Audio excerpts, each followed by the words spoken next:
খালি খালিও কাশে।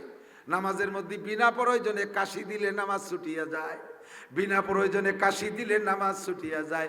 আমরা মোটে কাশ ঠেয়াতে পারি রে, করোনা এসে কাশ ঠেয়াই ফেলাইছিল। কাশ আসলিও এই জন্য সেটি কাশ মারে নেই, ঠিক না? আল্লাহু আকবার। হাজার হাজার মসজিদ খালি করে দিয়েছো, মুসল্লি বের করে দিয়েছো। যারা খালি করতে পারো তারা মসজিদ ভর্তিও পারো। খালি করার দায়িত্ব খালি করেছো, কিন্তু পরবর্তীতে মসজিদে মুসল্লি গেল কিনা খবর নাও নাই। কিয়ামতের ময়দানে ও প্রধানমন্ত্রী, প্রেসিডেন্ট থেকে নিয়ে স্বরাষ্ট্রমন্ত্রী, ধর্মমন্ত্রী, যত মন্ত্রী আছে, যত উপজেলা চেয়ারম্যান, মেম্বার, সবাইকে জিজ্ঞাসা করা হবে মসজিদ ফিরে ভরে দাও নাই কেন? তুমি শুধু ধান চাল খুদ করে এগুলো দেওয়ার দায়িত্ব, রাস্তাঘাটার কারেন্ট দেওয়ার দায়িত্ব নিয়ে রাষ্ট্রপ্রধান হইছো নাকি? আমার এ বান্দাদের নামাজের দায়িত্ব তোমার ছিল।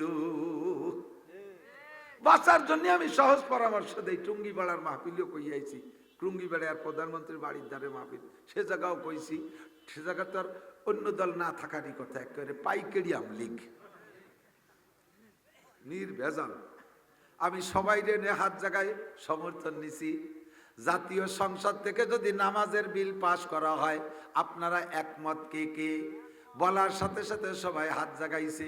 কয় সংসদ থেকে নামাজের বিল পাশ করা হবে। আপনারা হুজুর আওয়াজ করে কি করেন? আরে আমরা তো জীবন ঘুরে ওয়াজ করতেছি, আমরা তো আনতে পারি না। আমাদের ওয়াজের চাইতে প্রধানমন্ত্রীর একটা ওয়াজ বেশি গুরুত্ব বহন করবে, ঠিক কি ঠিক না? আল্লাহু আকবার। আমরা সবাই চাই জাতীয় সংসদ থেকে নামাজের বিল পাশ করা হোক। মেলা কিছু করা লাগবে না। যদি প্রধানমন্ত্রী এই প্রথম অধিবেশনে বলিয়া দেয় সাবালেক নারী আর পুরুষ যারা আছে বাংলাদেশে মুসলমান, নামাজ পড়িতেই হইবে। আমি গোয়েন্দা লাগাই দিছি ভিতরে, এক ওয়াক্ত নামাজ ছেড়ে দিলে পাছায় 3 করে পিটেন দেওয়া হবে। মোটে 3 বাড়ি, 2,88,00,000 বছর না।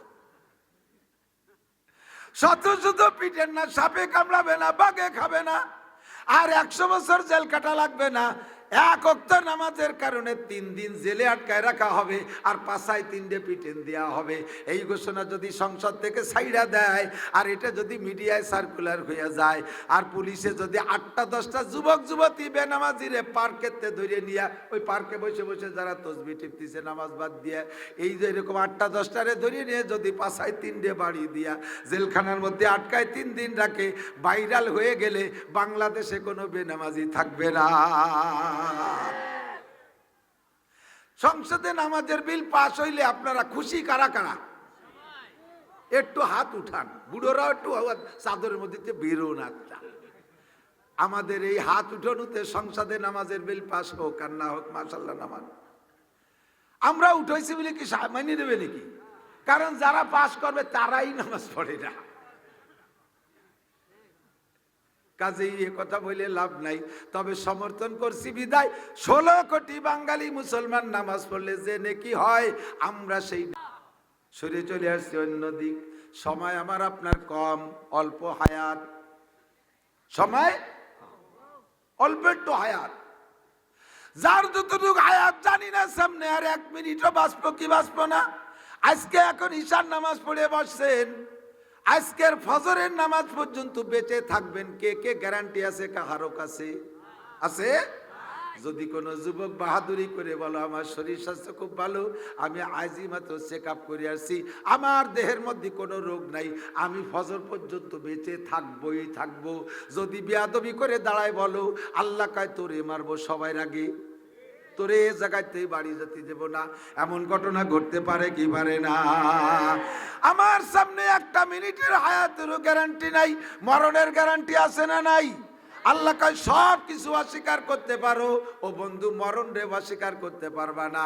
কবর আযাব আছে কিনা সন্দেহ হয় তোমার, আল্লাহ আছে কিনা সন্দেহ হয় তোমার, আরে কিয়ামত হবে কিনা সন্দেহ হয় তোমার, হাসর নাসর হবে কিনা সন্দেহ হয় তোমার, পুলসিরাত আছে কিনা বিশ্বাস না করলে না করতে পারো, জান্নাত জাহান্নাম আছে কিনা বিশ্বাস না করলে না করতে পারো, কিন্তু মরণ যে হবে এর মধ্যে কোনো সন্দেহ নাই, এ ব্যাপারে কেউ অবিশ্বাস করতে পারবা না।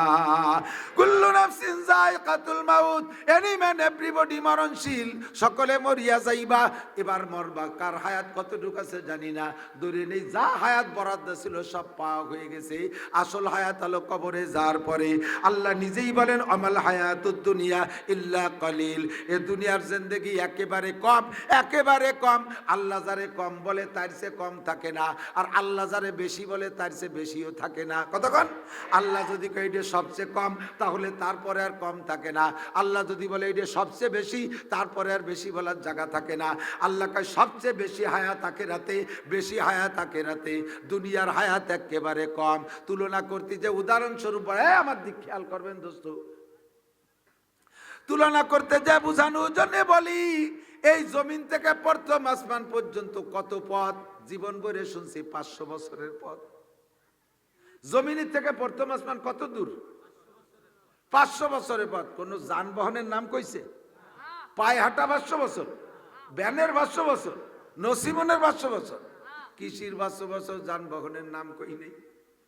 ধরে নেওয়া যেতে পারে দুনিয়ায় সর্বশেষে, একেবারে সবার শেষে যেই দ্রুতগামী যানবাহন তৈরি হবে, যেটা বিশ্ব দ্রুতগামী, ওই যানবাহনের 500 বছরের পথ হতে পারে। ওই যানবাহনের 500 বছরের পথ হইতে পারে। বর্তমান সবচাইতে দ্রুতগামী বানাইছে বিজ্ঞানীরা রকেট। এইটা 1 ঘন্টায় চলে 32,000 কিলোমিটার। 1 ঘন্টায় 32,000 কিলোমিটার চলে। বাংলাদেশের ভিতর যে ডোমেস্টিক বিমান, চট্টগ্রাম থেকে, ঢাকা থেকে বিভিন্ন রুটে দেশের মধ্যে যা চলে, এগুলো 500-600 কিলোমিটার বেগে চলে। বাংলাদেশ থেকে বিদেশে যে বিমান যায় 1000-1200 কিলোমিটার বেগে চলে। আর রকেটে করে মঙ্গল গ্রহে আর চাঁদের দেশে যায়, এগুলো চলে 32,000 কিলোমিটার বেগে। 1 ঘন্টায় 32,000 কিলোমিটার পথ যায়। ও দোস্তরে, জমিন থেকে রকেট ফ্লাইট করে মঙ্গল গ্রহে যায়, ফ্লাইট যেদিন করে সেই দিন থেকে মঙ্গল গ্রহে যাইতে লাগে 6 মাস। 32,000 কিলোমিটার বেগে চলে, তার মঙ্গল গ্রহে যাইতে লাগে 6 মাস। রাস্তাঘাটে কোনো জায়গা বিরতি নাই, রাস্তাঘাটে চার দোকান নাই যে ওখানে থামাইয়ে কয়েকদিন চাটা খাইয়ে জিরিয়ে টিলে যায়। পথে ঘাটে কোনো কুটুম বাড়ি নাই যে ওখানে 2 দিন রেস্ট করে। কোনো তেলের পাম্পে যে পাম্পে ঢুকে সময় নষ্ট করে, চলতেই থাকে 32,000 কিলোমিটার ঘন্টায়। তার মঙ্গল গ্রহে যাইতে লাগে 6 মাস। তাহলে কত দূর হবে? হেনতে ফিরায় ফরিদপুর মাইপি পারা যাবে। আল্লাহু আকবার। এবার মঙ্গল গ্রহ কত দূর? পৃথিবীর সবচাইতে নিকটে যে গ্রহগুলো, তার ভিতরে একটা হলো মঙ্গল গ্রহ, বাকি সব দূরে রয়ে গেছে। তাহলে আসমান কত দূর? আসমানের কিনারায় কেউ যাইতে পারে নাই, আমার নবী ছাড়া কেউ যাইতে পারে নাই। জমিন থেকে প্রথম আসমান যত দূর, জমিন থেকে প্রথম আসমান আমার এখান থেকে যত দূর, পৃথিবীর সব দিক দিয়ে অত দূর। সকলের কাছে মনে হয় আসমান আমার উপরে। এই জমিন থেকে প্রথম আসমানের বিশাল ফাঁকাটারে যদি সরিষা দিয়ে ভরপুর করে দেন, সরিষা যে ভরে দেন, পুরো একটা ফাঁকা রাখেন, গাদাইয়ে ভরছেন, কয়শো সরিষা হবে? গুনি ভরা যাবে? এবার পাশে বিশাল একটা ফাঁকা মাঠ কইরা আল্লাহ পাক একটা পাখিরে দায়িত্ব দিয়েছেন, হে পাখি, এই জায়গা থেকে একটা করে সরিষা ওই মাঠে নিয়ে রাখবা। পাখি কয় আল্লাহ ডেলি কয়শো নেব? আল্লাহ কয় ডেলি কোনো শো নাই, সপ্তাহে কোনো শো নাই, মাসে কোনো শো নাই, বছরে কোনো শো নাই। প্রত্যেক 1000 বছর পরে একটা সরিষা এখান থেকে ওখানে নিবা, 1000 বছর পরে নিবা। আল্লাহ কয়টা নিয়ে থামিয়ে যাব? আল্লাহ কয় থামি নাই, পুরো সরিষা ভান্ডার খালি করবা, যতদিন শেষ না হবে অতদিন নিতে থাকবা। এই বিশাল সরিষা ভান্ডার থেকে 1000 বছর পরে একটা করে সরিষা নিতে নিতে নিতে নিতে কোনো না কোনো দিন সরিষা ভান্ডার খালি হয়ে যাবে। তবুও বন্ধু আখেরাতের বছর শেষ হবে না।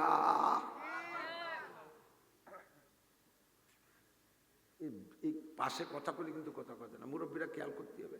জরুরি কথা হলে সরি করতে হবে, জরুরি কথা হলে। কালকে এক জায়গায় মাহফিল করতে গেছি, মাহফিল সামনে 3 মুরব্বী বসিয়া বাদাম খাওয়া শুরু করে দিয়েছে।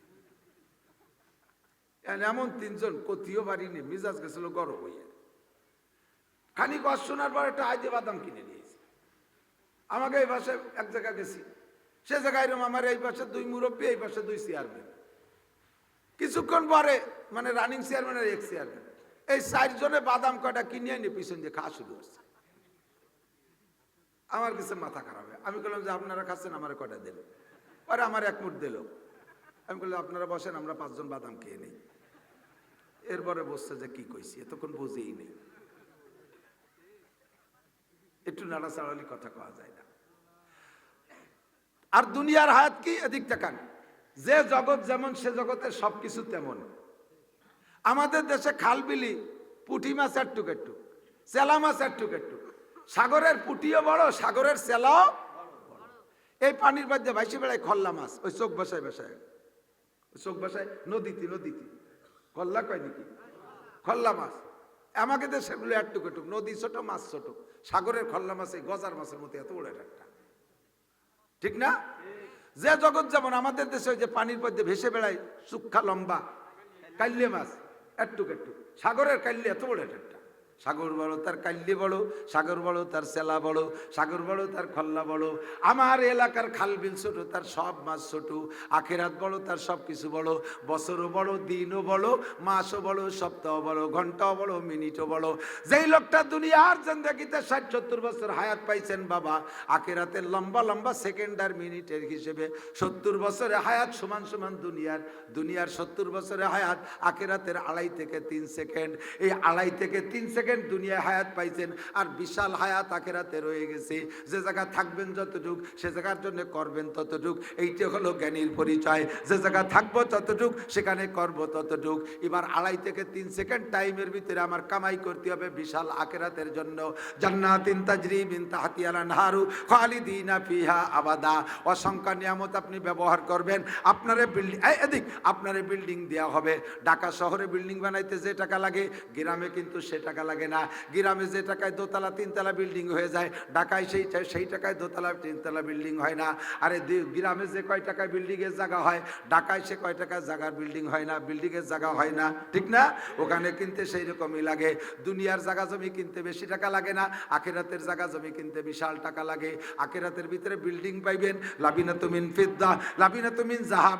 একটা ইট হবে স্বর্ণের, একটা ইট হবে রূপার, মেশকো আর জাফরানের গাঁথনি হবে। যারা শুধু আলহামদুসুরা জানেন, 7টা আয়াতে আলহামদুসুরা, সাবুল মাসানি 7 আয়াতে আলহামদুসুরা। আলহামদুসুরা যদি একবার পড়েন, আল্লাহর কসম, এর পড়ার সঙ্গে সঙ্গে আপনার জন্য জান্নাতের মধ্যে 7 তলা একটা দালান তৈরি হয়ে যায়। আলহামদুসুরে পড়ে সাথে ইন্না তাইনা পড়বেন, 10 তলা দালান হয়ে যাবে।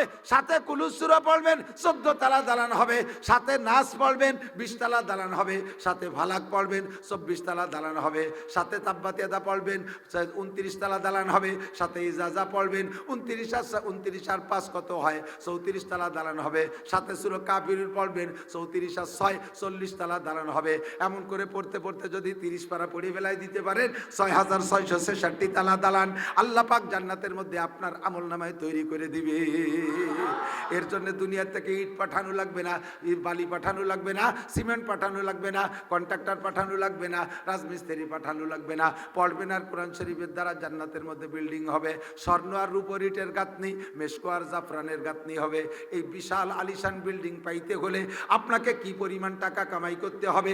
ওই টাকা কামাই করার জন্য হায়াত মাত্র 3.5 সেকেন্ড। এই 3.5 সেকেন্ড হায়াতের ভিতরে কিভাবে কামাই করবেন? দুনিয়ায় সব চাইতে যে লোকটা সর্বশেষে আখেরাতে জান্নাতে যাবে, আখেরাতে সব শেষে, ওর পরে আর কেউ নাই। সে লোকটা কোন লোক জানেন? সবাই রে ভেস্টে টেস্টে দিয়ে আল্লাহ একজনের ডাক দিয়েছে, এই তুই এদিকে আয়, যত মাফ করার দরকার সম্ভব করে তোর আমল নামা দেখা। ও কবে যে আল্লাহ ইয়ার দেখিয়ে লাভ নাই, কিছু নাই। আর যদি ওই পাশ দেহ, তাহলে আর আমারে মাফ করার কোনো সুযোগ পাবে না। জারি, যাত্রা, করসা, গাজীর গান, গুণযাত্রা, জিনা, ব্যভিচার, চুরি, ডাকাতি, লুচ্ছমি, বেড়া, ক্যাডামস, কারিতাস, বিয়ার ডিবি, স্বনির্ভর, জাগরণী চক্র, আশা, প্রশিকা, গ্রামীণ ব্যাংক, দালাই মোতা, খাড়াই খা, আইটি পায়খানা করা, জাল দলিল, মিথ্যে সাক্ষী, মিথ্যে মামলা, আকাম কিচ্ছু বাদ দেয়নি। তোমার যদি মাফ করার ইচ্ছে থাকে, তাহলে এক কাজে মাফ করো। আল্লাহ পাক বলবেন, মাফ করার জন্য তো একটা সূত্র থাকতে হবে। তোর তো কিচ্ছু নাই, কিছুই নাই, ধর ওরে জাহান্নামে নিয়ে যা, ধর টান দিয়ে নিয়ে যা। তো এর ফেরেশতারা টান দিয়ে পায়ের রশি বান দিয়ে হেসলা টান দিয়ে ফেলাইয়ে টান শুরু করবে। ইতিমধ্যে নবী পাক সাল্লাল্লাহু আলাইহি ওয়াসাল্লাম আল্লাহর পাশে বসা। নবী আলাইহিস সালাম খুঁজতেছে যে কোনোভাবে দেখি কিছু পাওয়া যায় নাকি। হঠাৎ করে দেখে তার মুখে দাড়ি। হুজুর দেখেন দাড়ি, এটা একটা আল্লাহ পাক রব্বুল আলামিনের সিস্টেম। দাড়ি দেখে হুজুর বলবেন, সুযোগ পাইছে। আল্লাহ আল্লাহ কয়ে ডাক দিছে, আল্লাহ কয় ফেরেশতারা দাঁড়া, আমার দোস্ত ডাক দিছে, কি যেন পাইছে। কয় আল্লাহ বান্দা তোমার, দোজক তোমার, দিবা তুমি দোজকে, আমার তো বলার কিছুই নাই। ওর আমলনামায় কিছু খুঁজে পাই নাই, কিন্তু ওর মুখে দেখতেছি দাড়ি। দাড়ি আমি নবীর সুন্নাত, জাহান্নামের ভিতরে আমার সুন্নত কয়টা যেন না পড়ে, মেহেরবানি করে দাড়ি কয়টা মুখের থেকে খুলে রাখা যায় নাকি? আল্লাহ কয় না, দাড়ি খুলে রাখলে তুমি মিথ্যেবাদী হবা। কি মিথ্যেবাদী হবো? কয় তুমি উম্মতকে শুনাইছো তামুতুনা কামা তাহয়াউন ওয়া তুহশারুনা কামা তামুতুন, তোমার জীবন যাপন যেমন হবে মরণ হবে তোমার তেমন, আর মরণ হবে যেমন যে চেহারায় হাসর হবে তেমন। কাজেই তোমার উম্মত দাড়ি সহ জীবন যাপন করছে, মরছে দাড়ি নিয়া, ময়দানে মাশারে আছে দাড়ি নিয়া। এখন দাড়ি যদি খুলে ফেলাই দেয় তুমি মিথ্যেবাদী হবা, ওর দাড়ি খোলা যাবে না। নবী সুযোগ পেয়ে কয় আল্লাহ তোমার বান্দা তুমি দোজকে দিবা দাও, তাহলে আমার দাড়ি যেন আগুনে পড়ে না, আমার দাড়ি যেন জাহান্নামের মধ্যে যায় না। এবার দাড়ি আর বান্দার মধ্যে একটা গ্যাঞ্জাম লেগে গেছে, একটা হিসিং লেগে গেছে। বান্দারে দিলে দাড়ি দেয়া লাগে, আবার দাড়ি খুললে দাড়ি না দিলে বান্দারে দেওয়া যায় না। আল্লাহ পাক রব্বুল আলামিন সঙ্গে সঙ্গে বলবেন, এ ফেরেশতারা আমার বান্দার দায়িত্ব আমার কাছে, আমার বন্ধুকে অপমান করা যাবে না, আমার বন্ধুরে বেইজ্জত করা যাবে না। কাজেই আমার বন্ধুর সম্মানার্থে বাদদিল সাইয়্যাতিহি হাসানাত, ওই দাড়ির ওসিলায় তার জীবনের সমস্ত গুনাহগুলো নেকি দ্বারা পাল্টাইয়া দাও, সব গুনাহ নেকি দিয়ে পাল্টাই দাও। লাস্টে লোকটারে গুনাহগুলো নেকি দ্বারা পাল্টাই দিয়া তারে জান্নাতে দেবে। এই লোকটার মনে বিশ্বাস ছিল না যে ও জান্নাতে যাইতে পারবে, সবাই পরে পিছে পড়ে গেছে। তারপরেও চিন্তা হচ্ছে হয়তো যে পরের বেস্তের কোনা একটু থুতি পারে আমারে, আমার জন্য কোনো বরাদ্দ নাই, আর একজনের বেস্তের কোনা একটু দিতে পারে, ওরে বেস্টারটা ঢুকাইতে থাকে এই দুনিয়ার মতো 11টা দুনিয়ার সমান জায়গা। এত বড় জায়গাওয়ালা বেহেশতে, অত বড় বিল্ডিংওয়ালা বেহেশতে, 4টে নদীওয়ালা বেহেশতে, কমপক্ষে এক একজন পুরুষ। প্রথম যেদিন জান্নাতে যাবেন 72 জন করে স্ত্রী পাবেন। সারা শব্দ নাই, কি ব্যাপার? জান্নাতে যেদিন প্রথম দিন যাবেন 72টা বউ পাবেন। কন্যা সুবহানাল্লাহ। ভয় পাচ্ছে নাকি যে এত বউ কন্ট্রোল করবো কি এরিয়া? আমার এক চাচা 2 বিয়ে হয়ে সে বোর মারামারি জ্বালায় 12 মাস কাল তবলিগি তাই। আরে 72 বোর গ্যাঞ্জাম মিটেবো না, আমি বেহেশতের সুখ শান্তি নেবো, এই ভয় চিন্তা করতেছেন। ও বউরা গান গাবে কি কইয়া, নাহনুল খালিদাতু ফালা নাবিদু, নাহনুন নাইমাতু ফালা নাবআসু, নাহনুর রাজিয়াতু ফালা নাসকাতু, তুবা লিমান কানা লানা ওয়া কুন্না লাহু। এই 72 জন একসাথে কোমর ডুলে ডুলে নাচতে নাচতে আসবে আর বলবে, আমরা আপনার পর সন্তুষ্ট আছি, আপনি আমাদের পর সন্তুষ্ট থাকেন, জীবনে আপনার মনে কষ্ট দেব না, আমরা চিরকুমারী চির সুন্দরী, আপনার সাথে কোনোদিন গ্যাঞ্জাম হবে না, আমাদের মধ্যে কোনো গ্যাঞ্জাম হবে না। গ্যাঞ্জাম হওয়ার যে কারণ তার কিছুই আপনার মধ্যে নাই, আমাদের মধ্যেও থাকবে না। কাজেই ভয় পাওয়ার কোনো কারণ নাই। 72টা স্ত্রী পাবেন, বিয়ে করতে 4টে পয়সাও লাগবে না। তবে নিশ্চিন্তে থাকেন, যৌতুকও পাবেন না, দেনমোহরও দেওয়া লাগবে না, যৌতুকও পাবা না। পুরো জান্নাতি জান্নাত। প্রত্যেক মাসে 1000 করে বিয়ে করবা যুবক, কন্যা সুবহানাল্লাহ। খালি ওর মধ্যে কাজ কি খালি বিয়ে করার, বউ নিয়ে আনন্দ করা। হ্যাঁ, এছাড়া তেমন কোনো কাজ নাই, খাবেন আর বউ নিয়ে আনন্দ করবেন। এই বিশাল জান্নাত পাইতে হলে আপনার কি পরিমাণ ইনকাম করতে হবে? টাইম মাত্র 2.5 সেকেন্ড। টাইম কত? 2.5 সেকেন্ড। আমার নবী সাল্লাল্লাহু আলাইহি সাল্লাম বলেন, আল আমালু কালিল ওয়াল আজরু কাসির। 2.5 সেকেন্ডের ভিতরে আল্লাহ তোমার জন্য মোটা ব্যবস্থা রাখছে, অল্পের ভিতরে তুমি মোটা কামাই করে যেতে পারবা। আল্লাহ পাক বলেন, মান কানা ইউরিদু হারসাল আখিরা নাজিদ লাহু বিহারসিহি। যে ব্যক্তি আখিরাতের ক্ষেত চাষ করে, অল্প চাষেই তারে ফসল বেশি দিয়ে দেই, অল্প চাষে ফসল বেশি দিয়ে দেই। আমল করবা কম, সওয়াব পাবা বেশি। ডিউটি করবা কম, বেতন পাবা বেশি। ইবাদত করবা কম, নেকি পাবা বেশি। বন্দেগি করবা কম, সওয়াব পাবা বেশি। অল্প ইবাদতে তোমারে মোটা ব্যবস্থা করে দেয়া হবে। ওমান কানা ইউরিদু হারসাদ দুনিয়া নুতিহি মিনহা ওয়া মা লাহু ফিল আখিরাতি মিন নাসিব। আর যে ব্যক্তি শুধু দুনিয়া চায়, আখিরাতকে মানে না, আখিরাত খোঁজেও না, আখিরাতের চিন্তাও করে না, শুধু দুনিয়া নিয়ে কামলা কামলি করে, আল্লাহ কয় তারে পুরো দুনিয়া দেই না, সামান্য একটু দুনিয়া দেব, তবে ওয়া মা লাহু ফিল আখিরাতি মিন নাসিব। পরকালে সে কিচ্ছুই পাবে না। আর যে ব্যক্তি আখিরাত চাইবে, অল্প পরিশ্রমে বেশি নেকি পাইবে। 5 ওয়াক্ত নামাজ জামাতে যেই বক্তাই আসবে সবাই নামাজের কথা বলে, সকলের মুখে নামাজের সাবজেক্টে থাকেই, এটা কমন সাবজেক্ট। কথা বলেন, আমি আপনাদেরকে শুনাই, 1 ওয়াক্ত নামাজ জামাতে পড়লে আখেরাতের জন্য, আখেরাতের ক্ষেত। নামাজ কি আখেরাতের ক্ষেত না?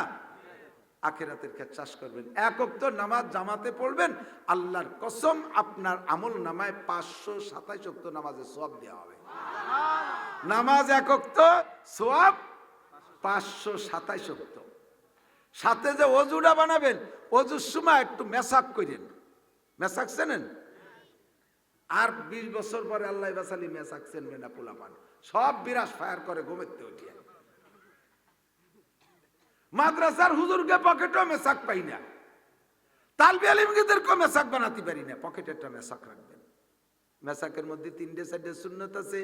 মেসাকরে নিয়মতান্ত্রিক বানাইলে, ব্যবহার করলে এক একটা সুন্নতের বিনিময়ে 100 করে শহীদের সওয়াব পাবেন। এক মেসাকের মধ্যে হিসাব করেন, 1 নম্বরে মেসাকটা হইতে হবে এই বিঘেতের 1 বিঘেত। আমারটা ছিল কিন্তু চাবাতি চাবাতি কাটো হয়ে গেছে। এই বিঘেতের 1 বিঘেত, এই বড় বিঘেত না, এই বিঘেতে একটু ছোট বিঘেত পকেটে রাখতে সহজ হয়। এই বিঘেতের 1 বিঘেত 1 নম্বর সুন্নাত।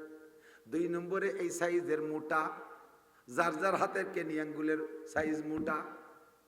আমারটা সেলো মাপ মতো তো শুকোই একটু কাবু হয়ে গেছে আমার মতো। 3 নম্বরে মেসাক, মেসাকের বডি সুন্নাত। 2টা সুন্নতের দিকে খেয়াল করবেন, 200 শহীদের সওয়াব পাবেন। কারণ এখন সুন্নাত দুনিয়াতে মিটে যাওয়ার পথে বিরাজ ঘরে ঘরে মুখে মুখে ঢুকাই দিয়েছে, সুন্নতকে গায়েব করে দিয়েছে। আল্লাহ নবী কয়, মান তামাসসাকা বিসুন্নতি ইনদা ফাসাদে উম্মতি ফালাহু আজরু মিয়াতি শাহিদ। পুরুষরা যদি একটু মেসাক ব্যবহার করে, মহিলারা মেসাকের মেসাক সে নেই না, মহিলারা মেসাক বানাই না জীবনেও কোনোদিন। 99 ভাগ মহিলাদের কাছে মেসাক নাই। এ যুবক, মুহাব্বতের সাথে সুন্নতের পর মেসাক, মেসাকের পর সুন্নতের আমল কর। আল্লাহর রহমতে বুঝবি একদিন